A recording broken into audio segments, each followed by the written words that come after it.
Anupama episode देखने के लिए आप हमारे चैनल को सब्सक्राइब करें।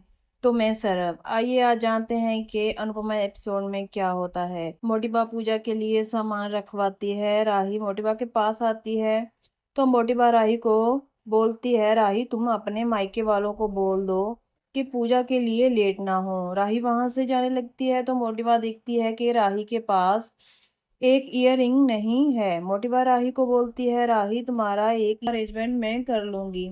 आगे हम गौतम को देखते हैं कि गौतम त्रिपाठी के पास होता है। गौतम त्रिपाठी को बोलता है, जितना चींटी ने हाथी को काटना था काट चुकी, अब हाथी की बारी। तुम्हें जो करना था वह तुमने कर लिया। अब तुम और तेरा बेटा दोनों पूरी जिंदगी भर जेल में सड़ते रहोगे। हमने तुझे जो पैसे भेजे थे वो पैसे हमें वापस कर। त्रिपाठी बोलता है, वह पैसे तो खत्म हो गए। गौतम के गार्ड्स और त्रिपाठी को पीट रहे होते हैं। त्रिपाठी बोलता है, वह पैसे तो खत्म हो गए। गौतम के गार्ड्स त्रिपाठी को पीट रहे होते हैं तो त्रिपाठी बोलता है, मेरे पास अभी भी पैसे हैं। इसके बाद त्रिपाठी पैसे लेकर आ जाता है और गौतम वहां से चला जाता है। इधर त्रिपाठी बोल रहा होता है, मोहित मैंने बोला ही था कि बड़े लोगों से पंगा मत लेना, महंगा पड़ सकता है। अगर मैं तो जेल जाऊंगा ना तो मोहित के साथ जेल लेकर जाऊंगा। आगे हम देखते हैं कि सब लोग मंदिर में होते हैं पूजा के लिए। पंडित जी मोटिबा को बोलते हैं कि वसुंधरा जी आप आरती कीजिए। मोटिबा बोलती है कि आज हमारा टिंकू घर पर सही सलामत वापस आया है तो सिर्फ अनुपमा की वजह से। मैं चाहती हूँ कि आरती अनुपमा जी करें। बाद में हम देखते हैं कि अनुपमा आरती करती है। मोहित के पास त्रिपाठी का कॉल आता है। मोहित बोल रहा होता है, बता क्या बात है। त्रिपाठी बोलता है कि कुठारी सबके पीछे तेरा हाथ है। मोहित बोलता है, त्रिपाठी तू शांत हो जा, मैं कुछ ना कुछ कर लूंगा। त्रिपाठी बोलता है कि मुझे मेरे पैसे और मेरा बेटा दोनों चाहिए। अगर मेरे बेटे को कुछ भी हुआ ना तो तू जेल जाने के लिए तैयार रह। मोहित परेशान हो जाता है। इधर राही मोहित को ही देख रही होती है। मोहित आरती छोड़कर वहां से आ जाता है। राही देखती है कि मोहित जा रहा है तो राही प्रेम को लेकर मोहित का पीछा करती है। प्रेम और राही मोहित का पीछा करते मोहित त्रिपाठी से मिलता है। मोहित त्रिपाठी को बोल रहा होता है कि तेरा बेटा जेल में गया है तो इसमें सिर्फ तुम दोनों की ही गलती है। अगर तुम दोनों यहाँ से जल्दी ही दूर चले जाते तो ना तो तेरा बेटा पुलिस के वालों के मिलता और ना ही वह प्रेम जेल से बाहर आता।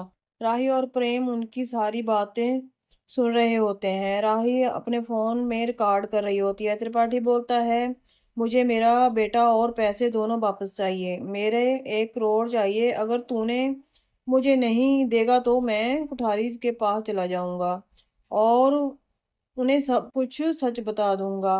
प्रेम को गुस्सा आता है। प्रेम मोहित के पास जाने वाला होता है लेकिन राही प्रेम को रोक लेती है।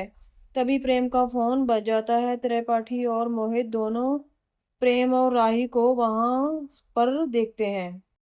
राही के पास अनुपमा का कॉल आता है। अनुपमा बोलती है, राही तुम बिना बताए कहाँ चली गई। राही बोलती है, मम्मी आप किसी को भी बताए बिना पुलिस स्टेशन आ जाना, हम आपको पुलिस स्टेशन में ही मिलते हैं।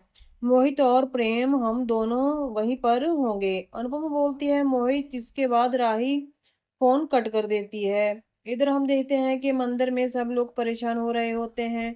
सब देखते हैं कि प्रेम और राही अनुपमा सब लोग कहाँ चले गए, पर अनुपमा किसी को भी कुछ नहीं बताती। वो लोग प्रेम राही और अनुपमा के पास कॉल भी करते हैं लेकिन किसी भी कॉल का कोई जवाब नहीं देता।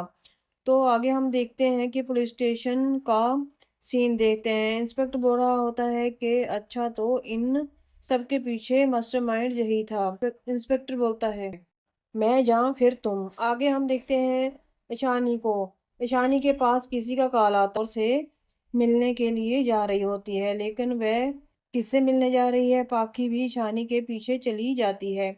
आगे हम प्रेम और अनुपमा और राही को देखते हैं। प्रेम बहुत ज्यादा गुस्से के अंदर होता है। प्रेम को बार बार मोहित की बातें याद आती हैं। प्रेम बोलता है, मुझे क्या पता क्याथी जी ने अपने पास्ट में क्या किया है। उन्होंने पहले किसकी जिंदगी बर्बाद की होगी।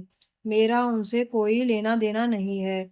मैंने कैसे मोहित की जिंदगी बर्बाद कर दी, पहले मुझे पूरा सच जानना है। अनुपमा बोलती है, प्रेम तुम इतना गुस्सा मत करो, वैसे भी मोहित तो पहले दिन से ही झूठ बोल रहा है। मोहित की बातों पर भरोसा करके क्या थी जी पर शक करना बिल्कुल भी अच्छी बात नहीं है। अनुपमा बोलती है, राही तुम क्या थी बहन से बात करना। तो राही बोलती है, ठीक है। आगे हम किंजल को देखते हैं कि किंजल सारे पैसे अपने पर्स में रख रही होती है। किंजल को परी की बात याद आती है। किंजल पैसे वापस रख देती है। आगे हम देखते हैं कि कोठारीज फैमिली का सीन देखते हैं, जब सब लोग प्रेम और राही के लिए परेशान हो रहे होते हैं। तभी घर पर प्रेम और राही आ जाते हैं। सब बोलते हैं, तुम लोग कहाँ चले गए थे, तो तुम्हें बता कर जाना चाहिए। राही बताती है कि मैं और प्रेम मोहित को लेकर पुलिस स्टेशन चले गए थे। इसके बाद राही बता रही होती है कि क्या क्या हुआ। गौतम बोलता है, मैंने तो पहले ही बोला था कि किसी अनजान लड़के को घर पर मत रखो।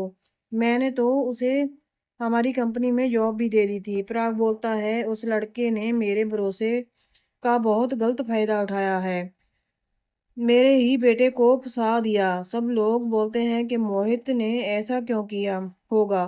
कैथी बोलती है, मुझे तो पहले दिन से ही उस पर शक था। तो प्रेम बोलता है, लेकिन आपने बताया भी नहीं। प्रेम बोलता है, अगर आपको शक था तो आपने सब लोगों को बताना चाहिए था, और आपने कुछ भी क्यों नहीं किया। कैथी बोलती है, वह तुम्हारा दोस्त था तो मैंने कुछ भी नहीं कहा। प्रेम बोलता है, लेकिन आपको अपनी साइड से पता लगाना चाहिए था ना। आपको कुछ भी नहीं पता कि सब ये क्या हो रहा है, तो वो कौन है, कहाँ से आया है और क्यों आया है। अनिल बोलता है, प्रेम तू मम्मी पर गुस्सा मत निकाल। कैथी परेशान होती है, वह सोच रही होती है कि ऐसा क्यों लग रहा है के प्रेम को छुपा रहा है।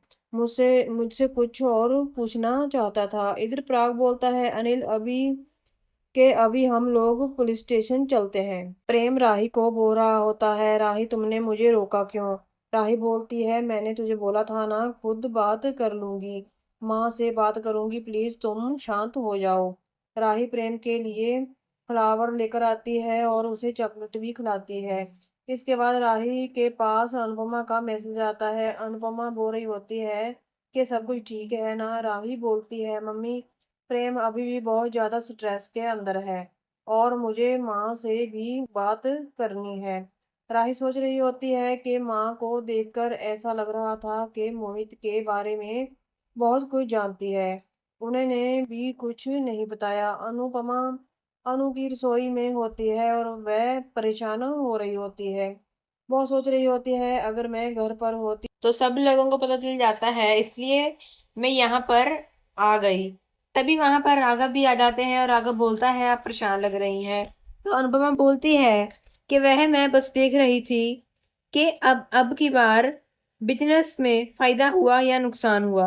राघव बोलता है, आपकी प्रॉब्लम है, अकाउंटेंस नहीं है, कोई और ही है। अगर आप नहीं बताना चाहती तो कोई बात नहीं। कभी कभी ऐसा होता है कि हम अपनी परेशानी शेयर करना चाहते हैं लेकिन फिर भी नहीं बता पाते। राघव फिर से सोचता रहा होता है कि राघव ने राही पर अटैक किया था, और राघव बोलता है, अनुपमा जी आप थक गई हैं, आप रेस्ट कीजिए, यह मैं कर लूंगा। अनुपमा हैरान होती है तो राघव बोलता है, मुझ पर भरोसा नहीं है क्या। अनुपमा बोलती है, नहीं नहीं, आपकी काबिलियत पर पूरा भरोसा है। अनुपमा देखती है कि राघव ने जल्दी से काम फिनिश कर दिया, और फिर राघव बताता है कि अपनी कंपनी में काम करता था तो सब लोग मुझसे बहुत खुश थे, और मैं हर बार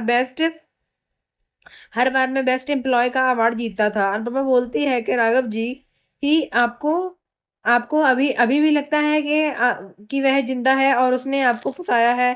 तो राघव बोलता है, हाँ डेली फंसाया है। हाँ गाइस, डेली अनुपमा सीरियल देखने के लिए आप हमारे चैनल को सब्सक्राइब करें। आज का वीडियो यहीं पर एंड होता है।